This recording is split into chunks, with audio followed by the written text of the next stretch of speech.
성가대도 뭐 은혜스럽습니다. 제가 아는 찬양이라 훨씬 더 은혜스러운 것 같아요. 앞으로 웬만하면 저 아는 걸로 좀 은혜 좀 받게 해주세요. 오늘도 참 좋은 날입니다. 성스러운 주일 아침에 오늘 또 주님 앞에 나와 예배하는 사랑 귀한 교회 여러분들에게 오늘도 주님의 크신 은혜와 은총과 축복이 함께하기를 소원합니다. 우리 한번 오늘 또 옆 사람과 한번 같이 인사하십시다. 같이 예배드려 반갑습니다. 뒤에 분도 하고 인사하시고요. 또 손도 좀 잡아주시고. 잘 오셨어요. 너무너무 잘 오셨어요. 제 설교가 길어야 30분입니다. 오늘 또 무슨 말씀이 들려질지 설레이는 마음으로 또 감사하는 마음으로 받아들일 수 있기를 축복합니다. 아멘. 오늘은 특별히 그 어떤 날보다 성령의 충만한 은혜가 넘칠 줄로 믿습니다. 아멘. 말씀을 듣다가 문제가 해결되어지고 아멘. 찬양을 부르다가 성령 받고 옆 사람과 교제하다가 성령의 능력이 나타나기를 주님의 이름으로 축원합니다. 자, 나는 지금 교회 다니는 것이 즐겁고 신난다, 행복하다 그런 분 한번 흔들어보세요. 할렐루야. 내리세요. 나는 지금 교회 다니는 것이 그냥 그저 그렇다. 한번 흔들어보세요. 나는 지금 교회 다니는 것이 마지못해 억지로 끌려다닌다. 그런 분 없으시겠죠? 저는 여러분들의 신앙생활이 정말 즐겁고 신나고 행복한 신앙생활 할 수 있기를 소원합니다. 아멘. 여러분들이 말로 표현하지 않아도 여러분의 표정 속에 그리고 여러분의 행동 속에 신앙생활의 모습이 다 나타나 있거든요. 사랑한다고 말하지 않아도 그 사람의 눈빛을 보면 그 사람의 얼굴을 보면 그 사람의 표정을 보면 그 사람이 나를 얼마나 사랑하는지 나에 대한 얼마나 관심 있는지 다 알 수가 있답니다. 아멘. 여러분 성공한 사람들을 연구해 보았더니 공통적인 특징이 하나 있답니다. 무엇을 하든지 즐겁고 신나게 한다는 거예요. 누가 공부를 잘합니까? 공부를 즐기는 학생이 공부를 잘합니다. 아멘. 제가 얼마 전에 고등학교 체포를 인도하고 학생들과 대화할 기회가 있었습니다. 한 학생에게 제가 이런 질문을 했습니다. 넌 취미가 뭐니? 그랬더니 목사님 저는 공부가 취미예요. 나는 그 학생 보고 무슨 별나라에서 온 줄 알았어요. 취미가 공부래요. 그런 학생은 공부를 잘할까요? 못할까요? 별 것도 없어요. 잘합니다. 목사님 저는 예수 믿는 게 취미입니다. 신앙생활 잘할까요? 못할까요? 아니야. 예수 믿는 건 취미는 아니에요. 그거하고 달라요. 그런데 제발 공부해라 강제로 책상에 앉아놔도 막 좀비 쑤셔가지고 1시간도 못 앉았고 막 그냥 나가서 공을 차기를 좋아하는 애는 걔는 공을 차야 돼. 맞죠? 그렇습니다. 사랑하는 여러분 사업도 재밌고 즐기면서 하는 사람이 잘합니다. 음악을 해도 그림을 그려도 마찬가지고 목회도 마찬가지예요. 저는 요즘 목회를 스트레스 받지 않고 즐기면서 하려고 무지무지 의도적으로 무지혜를 씁니다. 그러니까 여러분들도 웬만하면 여러분들이 어떻게 하면 우리 목사님 스트레스 받지 않고 즐겁고 신나게 목회를 잘 할 수 있을까 한번 연구해 볼 수 있기를 축복합니다. 아멘. 저는요 목회할 때가 제일 신납니다. 설교할 때 제일 신납니다. 여러분 목회자가 설교할 때 신나야지 공차할 때 신나면 되겠어요? 목회자가 설교할 때 온 정력을 다 쏟아내지 탁구 칠 때 거기에 정력을 쏟아 되겠습니까? 안 되잖아요. 그러면 방향을 바꿔야 되겠죠. 성도들이 말씀을 듣고 은혜 받은 이야기를 나눌 때, 성도들이 말씀을 듣고 변화되는 이야기를 할 때, 성도들이 찬양을 하면서 깨달음 이야기를 할 때, 기도에서 응답받은 이야기를 할 때 저는 얼마나 행복한지 몰라요. 할렐루야. 네. 예수 믿는 것도 마찬가지예요. 기왕 예수 믿는 것 재미있고 아멘. 즐겁게 아멘. 신나게 믿으셔야 돼요. 할렐루야. 주일이 기다려주십니까? 여러분 어렸을 때 학교에서 소풍 가기 전날 그렇게 설레었던 것처럼 주일이 그렇게 설레어져야 됩니다. 내일은 목사님께서 무슨 말씀을 나에게 주실까? 내일은 어떤 찬양대에서 찬양을 부를까? 여러분 이 세상에 예수 믿는 것만큼 신나고 재밌는 일이 어디 있겠어요? 예수 믿는 것만큼 신나는 일은 없습니다. 왜 그러냐? 예수 안에 생명이 있기 때문에 그래요. 할렐루야. 예수 안에 평강이 있고 예수 안에 기쁨이 있고 예수 안에 행복이 있기 때문에 예수 믿는 것이 신나는 거예요. 그런데 내 안에 예수를 믿어도 생명이 없고 평강이 없고 기쁨이 없고 행복이 없기 때문에 예수 믿는 것이 짜증나는 겁니다. 그렇습니다. 예수님 안에 참된 평화가 있고 자유가 있고 치유가 있고 회복이 있고 예수 안에 모든 것이 다 들어있기를 주님의 이름으로 축원합니다. 아멘. 하나님께서 세상을 너무너무 사랑하셔서 독생자 예수 그리스도를 이 땅에 보내주셨습니다. 그리고 그 예수님이 우리의 죄를 대신해서 십자가에 죽으시고 못 박혀 죽으시고 우리의 죄의 문제를 해결해 줬습니다. 그러므로 누구든지 예수 믿으면 멸망치 않고 영생을 얻는 줄로 믿습니다. 요한복음 3장 16절에 하나님이 세상을 이처럼 사랑하사 독생자를 주셨으니 이는 저를 믿는 자마다 멸망치 않고 무엇을? 영생을 얻게 하려 함이라. 사도행전 16장 31절에 주 예수를 믿으라 그러면 너와 내 집이 무엇을? 구원을 얻으리라. 요한복음 1장 12절에 영접하는 자 곧 그 이름을 믿는 자들에게는 하나님의 무엇을 되는 자녀가 되는 권세를 주셨으니 할렐루야. 그렇습니다. 예수 믿으면 예수님 안에 영생이 있습니다. 예수 믿으면 구원받습니다. 예수 믿으면 하나님의 자녀가 됩니다. 예수 믿으면 천국에 들어갑니다. 아멘. 오늘 라면 한 끼를 작정했어요? 다시 합니다. 예수 믿으면 영생을 얻습니다. 아멘. 예수 믿으면 구원받습니다. 아멘. 예수 믿으면 하나님의 자녀가 됩니다. 예수 믿으면 천국에 들어가요. 할렐루야. 아멘. 자, 그러면 어떻게 하면 즐겁고 신나는 신앙생활을 할 수 있을까? 여러분, 아무리 힘들고 더워도 모래판에 천하장사가 된 씨름 선수는 즐겁고 신나는 거예요. 링 위에 싸우다가 코피가 터져 나오고 얼굴이 막 일그러질 정도로 만신창이가 되어도 선수는 신난 거예요. 다니엘 기도에 간절히 부르짖고 찬양하고 말씀 전하고 저도 힘들죠. 지치죠. 그러나 즐겁고 신나고 행복합니다. 왜? 영적으로 즐거우면 여러분 육도 강건해지는 거예요. 할렐루야. 요한 3서 2절에 사랑하는 자여 내 영혼이 잘된 같이 내가 범사에 잘되고 강건하기를 소원하노라. 할렐루야. 여러분 여기 강건하면요 육은 따라오게 되어 있어요. 내가 여러분 보세요. 아무리 지쳐도 찬양 인도자가 막 즐겁게 성령 충만해서 찬양하면 나도 모르게 막 영적으로 충만하면 육은 다 떠나가게 되어 있어요. 질병도. 할렐루야. 아멘. 자, 다윗이 골리앗과 싸워서 이깁니다. 신나죠. 물맷돈 하나로 이깁니다. 전세가 역전되어 가지고 블레셋을 이깁니다. 할렐루야. 엘리야가 갈멜산에서 850명의 우상 선지자와 싸워서 승리합니다. 하늘에서 불이 임하게 되어집니다. 기손 시내가에 850명의 우상 선지자들을 다 처단해버립니다. 기도했더니 다시 하늘문이 열리고 큰 비가 내리기 시작합니다. 그 모습을 보았던 이스라엘 백성들이 얼마나 신나겠습니까? 그런 신남의 축복의 역사가 여러분들에게 있기를 주님의 이름으로 간절히 축원합니다. 여러분 이스라엘 백성들이 여호수아를 중심해서 요단강을 건너서 가나안 첫 성인 여리고성을 점령했을 때 하나님의 방법대로 돌고 외쳤더니 와르르 무너졌습니다. 그 모습 보았던 이스라엘 백성들이 얼마나 신났겠어요.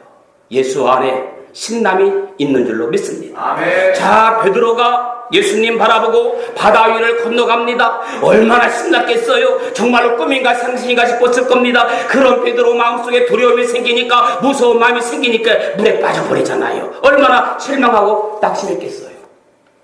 베드로와 요한이 제9식 기도 시간에 성전에 기도하러 갑니다. 성전 앞에서 구걸하던 안진뱅이를 예수의 이름으로 일으켜 세웁니다. 얼마나 신나고 즐겁겠습니까? 오늘 사랑하는 여러분이 가는 곳마다 예수 이름 때문에 예수님 이름 가지고 나갈 때 즐겁고 신나는 축복의 예배가 되기를 소원합니다. 아멘. 따라합시다. 신남은 승리 속에 있습니다. 따라합니다. 신남은 예수 안에 있습니다. 할렐루야. 여러분 인생은 놀이터가 아닙니다. 인생은 놀이터가 아니에요. 쉼터가 아니에요. 성경은 인생을 전쟁터라고 그랬더라고요. 욥기 7장 1절의 말씀 보니까 이 땅에 사는 인생에게 힘든 노동이 있지 아니하겠느냐. 살아서 죽는 날까지 노동이 있다는 겁니다. 그의 날이 품꾼의 날과 같지 아니하겠느냐. 이 땅 사는 동안에는 힘든 노동이 있답니다. 땀 흘리고 수고가 있다는 말입니다. 오죽했으면 사는 게 뭐예요? 전쟁이라고 말하잖아요. 인생의 날들이 다 전쟁의 날이라고 소개하고 있습니다. 여러분, 세상에는요, 눈에 보이는 전쟁이 있지요. 국가적으로 군사적인 전쟁, 종교적인 전쟁, 경제적인 전쟁이 계속 벌어지고 있지요. 개인적인 전쟁도 있지요. 취업에 대한 취업 전쟁, 요즘은 또 심지어는 비만과의 전쟁도 있고요. 입시의 전쟁도 있습니다. 그런데 그 어떤 전쟁보다 가장 무서운 전쟁이 있습니다. 영적 전쟁이에요. 사랑하는 여러분, 이 전쟁은 반드시 이겨야 하는 전쟁입니다. 왜냐하면 여러분, 영적 전쟁에서 지면 누구의 종이 되는 거예요? 사단의 종이 되는 거예요. 마귀의 종이 되는 거예요. 그러면 어떻게 하면 이 영적인 전쟁에서 승리할 수 있을까? 아니, 무엇과 싸워야 우리는 이겨야 할까? 따라합시다. 악의 영들과 싸워서 이기자. 악의 영들과 싸워서 이기자. 할렐루야. 악한 영들과 싸워서 이기셔야 돼요. 피해갈 것이 있고 부딪혀 싸워야만 하는 것이 있다면 악한 영들과의 전쟁은 피해가는 것이 아니라 반드시 깊이 읽고 싸워서 이겨야 되는 전쟁이 악한 영과의 싸움입니다. 오늘 12절 있는 말씀 한번 보실까요? 12절 한번 찾아봅시다. 12절 시작.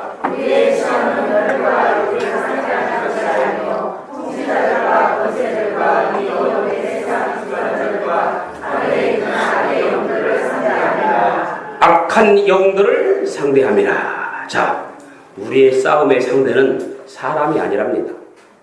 우리의 싸움의 상대는 하늘에 속한 악한 영들, 하늘에 있는 악한 영들. 악한 영들은 무엇을 가리킬까요? 사단, 마귀, 귀신을 말하는 겁니다. 그런데 우리는 간혹 싸움의 상대를 바르게 분별하지 못하고 잘못 파악해서 사단을 잘못 미워할 때가 있습니다. 그래서 사람은 제가 종종 말씀드리지만 절대로 미움의 대상이 아닙니다. 살다 보면 미운 사람 있죠? 집사님, 미운 사람 있죠? 있어요? 자신있게 말하지 말고. 있죠. 그런데 성경은 사람은 미움의 대상이 아니라 사람은 사랑의 대상이랍니다. 한번 따라 합시다. 사람은 미움의 대상이 아니라 사람은 사랑의 대상이다. 주님 내 안에 미움이 있는데, 참지 못하는 분노가 있는데 이거 어떻게 할까요? 잘못 파악해서 사람을 미워할 때가 있습니다. 사람은 미움의 대상도 아니고 싸움의 대상도 아닌데 왜 미워하면서 싸우면서 사는지 모르겠습니다. 우리 이제 제발 웬만하면 사랑하면서 삽시다. 제가 얼마 전에요, 커피를 마시러 갔거든요. 근데 이 커피잔에 이런 글씨가 써있더라고요. 사랑할 시간도 부족한데 왜 미워하십니까? 커피잔 얼른 놨어요. 무서워가지고. 커피 마시려고 했는데 사랑할 시간도 부족한데 왜 미워합니까? 얼른 놨다. 막 마음이 찔림이 있더라고요. 그렇습니다. 사랑하는 여러분, 사람은 미움의 대상이 아닙니다. 더욱이 싸움의 대상도 아닙니다. 기억하십시오. 우리의 싸움의 주적이 누굽니까? 우리의 싸움의 주적은 악한 영들, 악의 영들, 악한 영들. 이 한 가지 사실만 분명히 알아도 우리 절대로 사단 마귀 속지 않을 겁니다. 여러분, 사단은요, 사람끼리 막 싸움을 붙여요. 부부끼리 싸움 붙이잖아요. 성도끼리 막 싸우게 만들잖아요. 형제들끼리 싸우게 만들잖아요. 그게 다 사단이 하는 겁니다. 사단의 역사는 깨지는 역사이고 성령의 역사는 하나가 되는, 합해지는 역사인 줄로 믿습니다. 오죽했으면 합력하여 선을 이룬다고 말씀했겠습니까? 우리 교회 보면 자꾸 싸움을 붙이기는 사람이 있다면 그 사람이 바로 사단일 수도 있습니다. 그런 말도 있잖아요. 속담에 싸움은 말리고 흥정은 부치란 말 있잖아요. 없어요 그런 거? 처음 들어봤어요? 있잖아요. 속담에도 싸움은 말이라고 했는데 사단은 싸움을 부추겨요. 여러분 절대로 어떤 상황 속에 서서 우리 예수 믿는 사람은 싸움 부추기면 안 돼요. 싸움을 말려야 돼요. 그리고 하나가 되게 해야 됩니다. 그게 기도하는 사람, 성령 충만한 사람인 줄로 믿습니다. 그 배후에 뭐가 역사하는 거예요? 악의 영들이 역사하는 거예요. 거기에 제발 속아 넘어가지 맙시다. 자, 마귀는요 대상을 가리지 않아요. 사람은 대상 보고 깜보더라고요. 깜보고도 아무나 깜보는 게 아니라. 그런데 이 마귀는 대상이 없어요. 오직했으면 예수님도 공격하잖아요. 예수님도 시험하잖아요. 예수님도 시험한 마귀가 저를 시험하지 않겠어요? 혹시라도 제가 실수하거든 어머 목사님이 왜 이럴까 하지 말고 주여 목사님도 악한 사단의 영에서 이기게 하여 주옵소서. 여러분들이 그냥 저를 미워할 것이냐 저를 위해서 더 기도해야 된다니까. 할렐루야. 예수님도 사단에 시험 받는데 저라고 사단에 시험이 없겠어요? 누구든지 다 시험 받을 수 있습니다. 그러니까 집사님이 성도가 잘못하면 어머 사랑하는 집사님이 악한 영들에 빠져들지 않도록 그를 위해서 기도하는 거예요. 할렐루야. 자, 마귀가 우리를 공격하는 목적이 무엇일까요? 우리를 유혹하는 목적이 뭘까요? 결국 뭐예요? 우리를 죽이고 멸망시키게 한 겁니다. 함정 파놓고 거기에 빠뜨려서 죽이려고 하는 것이 사단의 계략이에요. 그러나 여러분 마귀를 절대로 두려워하지 마십시오. 마귀는 무서운 존재가 아닙니다. 성경은 마귀는 무서운 존재가 아니라 뭐라고 말합니까? 성경이 더러운 존재라고 말해요. 여러분 무서운 것하고 더러운 것 달라요. 성경은 무서운 마귀라는 표현 단 한 번도 쓰지 않았어요. 그냥 더러운 마귀라고 표현했습니다. 더러운 마귀야 물러가라 그렇게 말씀했지 무서운 마귀야 물러가라 성경 그렇게 말하지 않았습니다. 여러분 유명한 루터가 이렇게 말합니다. 나는 가끔 사단을 비웃는다. 나는 가끔 사단을 비웃는다. 그 다음이 중요해요. 네가 아무리 날고 뛰어도 나는 너를 이긴다. 할렐루야. 아멘. 얼마나 멋있는 말일까요? 이거 제가 써먹으려고 했거든요. 보니까 루터가 먼저 했더라. 네가 아무리 날 뛰어도 나는 너를 이긴다. 저는 이렇게 말하고 싶어요. 네가 뛰어봤자 뭐다? 벼룩이다. 나는 사단을 계속해서 굴복시킬 것이다. 나는 사단을 점점점 더 격분시킬 것이다. 그러나 언제나 내가 승리할 것이다. 유명한 루터의 말입니다. 그렇습니다. 하나님의 능력을 믿는 사람은 사단과 싸우면 조금도 두려워하지 않습니다. 여러분 그런데요 이 전쟁에서는요 2등이라는 게 없더라고요.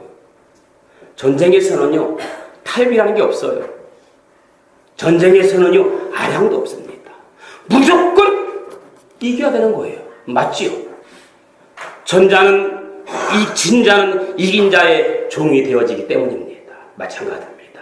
우리 영적 싸움도 반드시 이기셔야 됩니다. 왜? 지면 마귀의 종이 되어지는 겁니다.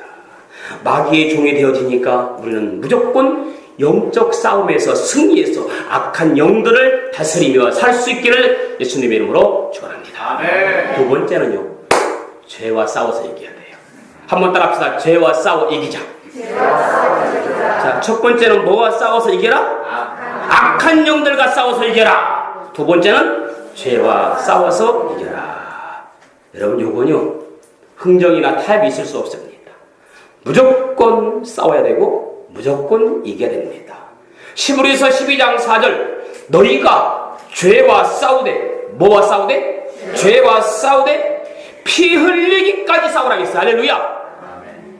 너희가 죄와 싸우되 피 흘리기까지는 대항하지 아니하고 무슨 말씀이에요? 피 흘리기까지 대항해야 되는데 너희는 왜 피 흘리기까지 싸우지 않느냐 그 말이거든요. 다시 말하면 피 흘리면서까지 대항하면서 싸워야 되는데 그렇지 않다 중간에 왜 포기하느냐 그 말입니다. 여러분 우리가 싸우되 죄와 피 흘리기까지 싸우시기를 축원합니다. 피 터지게 싸우라는 얘기예요. 죽기를 각오하고 싸우라는 말입니다. 마귀는 세상으로부터 오는 뭘 가지고 옵니까? 육신의 정욕, 안목의 정욕, 이생의 자랑 이러한 세 가지 무기를 가지고 우리를 유혹하고 넘어뜨리려고 합니다. 아담과 하와가 이 육신의 정욕에 안목의 정욕에 이생의 자랑에 넘어갔잖아요. 아간이 여기에 넘어갔어요. 삼손 같은 심센 사람도 여기에 넘어갔습니다. 아나니와 삽비라 같은 사람도 여기에 넘어갔습니다. 가룟 유다도 여기에 넘어갔습니다. 하여튼 육신의 영역, 안목의 자랑, 안목의 종력, 이생의 자랑, 여기에 빠져들면 누구든지 다 넘어지게 돼 있고요. 여러분들도 넘어질 수 있고 저도 넘어질 수 있습니다. 그 배후는 전부 누가 역사하고 있어요? 사단이 역사하고 있습니다. 여러분, 사단은요 어떤 모습으로 우리에게 나타날까 생각해 본 적 있습니까? 사단이 어떤 모습으로 나를 유혹할까? 글쎄요. 비 오는 날, 오늘같이 비 오는 날, 어두컴컴할 때 신문에 가라 풀어 헤치고 하얀 수복을 입고 여인의 모습으로 절대 나타나지 않습니다. 성공이라는 미끼로 유혹합니다. 성공이라는 미끼로 주의를 지키지 못하도록 합니다. 유행에 따라서 문화라고 하는 이름으로 우리의 눈을 가립니다. 그런데 문제는요, 세상이 만만치 않다는 겁니다. 선악과를 먹어봐. 먹으면 절대 죽지 않아. 눈이 밝아질 거야. 밝아질 거야. 그러한 유혹에 넘어가는 겁니다. 세상은 마치 골리앗과 같은데 거기에 대항해서 싸워야 하는 우리의 모습은 다윗처럼 작고 어리다는 겁니다. 문제가 되어집니다. 세상은 마치 가나안 땅에 살고 있는 아낙 자손 네피림 후손과 같은 거인과 같은데 우리가 보기에도 메뚜기같이 보인다는 것이 문제예요. 이때 필요한 거 뭘까요? 이때 필요한 게 뭡니까? 믿음입니다. 아멘. 믿음! 주의 보혈! 자, 다윗도 여호수아도 믿음으로 세상과 정령 승부했습니다. 주의 보혈이 세워서 세상을 이기는 겁니다. 그래서 찬송가 268장이면 죄에서 자유를 얻게 하면 뭐의 능력? 보혈의 능력, 주의 보혈, 시험을 이기고 승리하니 참 놀라운 능력이로다. 할렐루야. 주의 보혈로 승리하는 저와 여러분들의 삶이 되어지기를 주님의 이름으로 간절히 축원합니다. 말씀은 우리에게 싸우라고 합니다. 선한 싸움 싸우라. 깨끗하지 못한 것과 싸우라. 정직하지 못한 것과 싸우라. 하나님의 뜻이 아닌 것과 싸우라. 죄와 싸우되 피 흘리기까지 싸우셔야 됩니다. 예수님은 죽기까지 싸우셨잖아요. 십자가 산상에서 다 이루었다 하면서 싸우셨잖아요. 다니엘과 세 친구도 마찬가지입니다. 죄와 싸우되 피 흘리기까지 싸웠습니다. 죽기를 각오하고 타협하지 않고 피하지 않고 싸웠습니다. 만약 여러분 다니엘이 예루살렘을 향하여 문 활짝 열어놓고 기도하지 않고 그 정한 기간 동안에는 조서에 어이 찍힌 그 기간 동안만 몰래 숨어서 기도했더라면 사자굴 속에 직접 넣어지지 않았을 것 아닙니까?